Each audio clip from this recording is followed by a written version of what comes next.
ಭಾಷೆಯೊಂದನ್ನು ಜೀವಂತವಾಗಿರಿಸುವಲ್ಲಿ ಅದನ್ನು ಮಾತಿನಲ್ಲಿ ಬಳಸುವವರಲ್ಲದೆ ಅದನ್ನು ಪೋಷಿಸುವ ಸಾಹಿತಿಗಳು, ಬರಹಗಾರರು, ಹೀಗೆ ಅನೇಕರ ಕೊಡುಗೆಗಳಿರುತ್ತವೆ.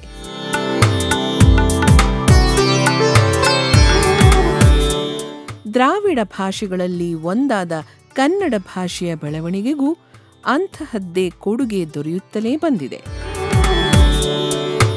ಕುವೆಂಪು, ಬೇಂದ್ರೆ, ಕಾರಂತರಂತಹ ದಿಗ್ಗಜ ಸಾಹಿತಿಗಳ ಜೊತೆಗೆ ಕನ್ನಡ ಭಾಷೆ ಸಾಹಿತ್ಯವನ್ನು ಜನಸಾಮಾನ್ಯರಿಗೆ ತಲುಪಿಸುತ್ತಾ ಜನರಲ್ಲಿ ಭಾಷೆಯ ಬಗ್ಗೆ ಆಸಕ್ತಿ ಬೆಳೆಸಿ ಉಳಿಸುತ್ತಾ ಬಂದ ಪ್ರಮುಖರಲ್ಲಿ ಒಬ್ಬರು ಡಾಕ್ಟರ್ ನಾ ಸೋಮೇಶ್ವರ.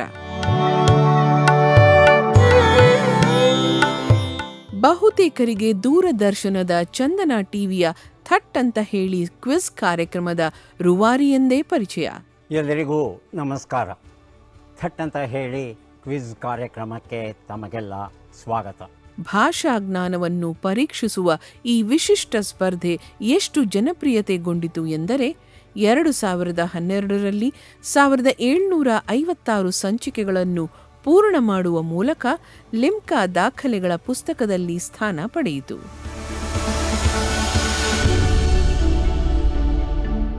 ಈ ಜನಪ್ರಿಯತೆ ಮುಂದುವರಿದು 4500 ಸಂಚಿಕೆಗಳನ್ನು ದಾಟಿದ ಭಾರತದ ಟೆಲಿವಿಷನ್ ಇತಿಹಾಸದಲ್ಲೇ ಒಂದು ದಾಖಲೆಯನ್ನು ಸೃಷ್ಟಿಸಿದೆ ಎಂದರೆ ಅತಿಶಯೋಕ್ತಿಯಲ್ಲ.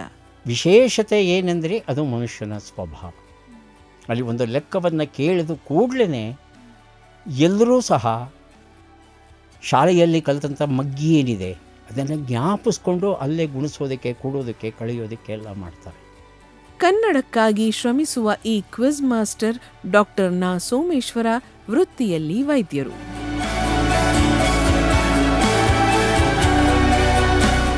ತಮ್ಮ ವೈದ್ಯಕೀಯ ಮತ್ತು ವೈಜ್ಞಾನಿಕ ಜ್ಞಾನವನ್ನು ಕನ್ನಡದಲ್ಲಿ ಪುಸ್ತಕಗಳ ಮತ್ತು ಬರಹಗಳ ರೂಪದಲ್ಲಿ ಹೊರತಂದು ಕನ್ನಡ ಸಾಹಿತ್ಯವನ್ನು ಇನ್ನಷ್ಟು ಶ್ರೀಮಂತಗೊಳಿಸಿದ್ದಾರೆ.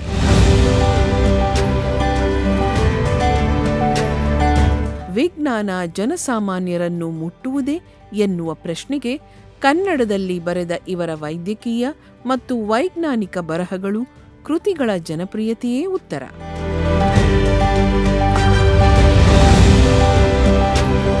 ಇವರು ಲೇಖಕರಾಗಿ 60ಕ್ಕೂ ಹೆಚ್ಚು ಪುಸ್ತಕಗಳನ್ನು ಬರೆದಿದ್ದಾರೆ.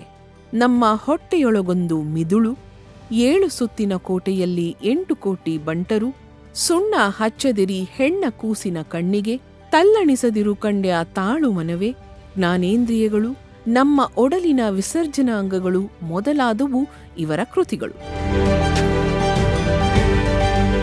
ಇವರ ಸಾಹಿತ್ಯ ಕೃಷಿಗೆ ವೈದ್ಯ ಸಾಹಿತ್ಯ ಪ್ರಶಸ್ತಿ, ಡಾಕ್ಟರ್ಸ್ ಡೇ ಅವಾರ್ಡ್, ಕರ್ನಾಟಕ ಸಾಹಿತ್ಯ ಅಕಾಡೆಮಿ ಪ್ರಶಸ್ತಿ, ಆರ್ಯಭಟ ಅಂತಾರಾಷ್ಟ್ರೀಯ ಪ್ರಶಸ್ತಿ, ವಿದ್ಯಾರತ್ನ ರಾಷ್ಟ್ರೀಯ ಪ್ರಶಸ್ತಿ, ಡಾಕ್ಟರ್ BC ರಾಯ್ ವೈದ್ಯ ದಿನಾಚರಣೆ ಪ್ರಶಸ್ತಿ, ರನ್ನ ಸಾಹಿತ್ಯ ಪ್ರಶಸ್ತಿ, MG ರಂಗನಾಥನ್ ಸ್ಮಾರಕ ಪುಸ್ತಕ ಬಹುಮಾನ, ಸ್ನೇಹ ಸೇತು ಪ್ರಶಸ್ತಿ, ಹೀಗೆ 10 ಹಲವು ಪ್ರಶಸ್ತಿ ಗೌರವಗಳು ಹುಡುಕಿ ಬಂದಿವೆ.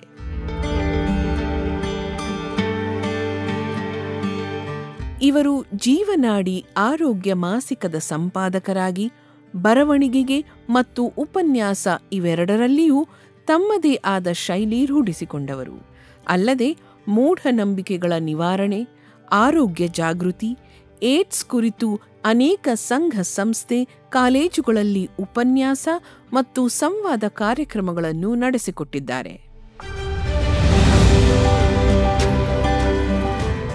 ಕ್ವಿಜ್ ಮೂಲಕ ಜನರಲ್ಲಿ ಭಾಷೆಯ ಬಗ್ಗೆ ಕೌತುಕ ಮೂಡಿಸುತ್ತಾ ಸ್ಪರ್ಧಾತ್ಮಕ ರೀತಿಯಲ್ಲಿ ಜನರಲ್ಲಿ ಕನ್ನಡದ ಬಗ್ಗೆ ಆಸಕ್ತಿ ಬೆಳೆಸುತ್ತಾ ತಮ್ಮ ಬರಹಗಳ ಮೂಲಕ ಕನ್ನಡದಲ್ಲಿ ಬೇರೆ ಬೇರೆ ಅಧ್ಯಯನ ವಿಷಯಗಳ ಜ್ಞಾನ ಸದಾ ಪಸರಿಸುವ ಕಾರ್ಯದಲ್ಲಿ ತೊಡಗಿರುವ ಡಾಕ್ಟರ್ ನಾ ಸೋಮೇಶ್ವರ ಅವರು ಮಾಧ್ಯಮ ಅನೇಕ ಪ್ರಸ್ತುತಪಡಿಸುವ ವೆಬ್ ಸಂಭಾಷಣೆ ಬಿಚ್ಚಿಟ್ಟ ಬುತ್ತಿ ಕಾರ್ಯಕ್ರಮದ ಅತಿಥಿ.